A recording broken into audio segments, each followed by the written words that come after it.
How to select English language on Duolingo. Hello everybody, welcome back to a new video. In this video, we're going to learn how we can select English language on Duolingo. So without any delay, let's start with the process on how we can do so. But before that, don't forget to hit the like, share, and subscribe icon. So if you want to change your language to English on the Duolingo application, these are the process you need to follow in order to do so.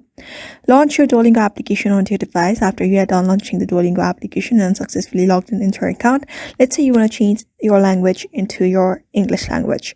In order to do so, you just need to head over to the flag icon at the top left. Just tap on it, and when you tap on it, you can find your courses that you've added onto your Duolingo application. So let's say you want to learn English all of a sudden. So you're just going to tap on this course section. Just tap on this plus icon. After that is done, here on the bottom you'll be finding different kind of languages here along with the English language. You're just going to look for the option called intermediate English. Just tap on it, tap on continue. After that, you need to give a short exam kind of thing where you need to give about 2 minutes test, and after that is done, your English language will be added along with other courses on your screen.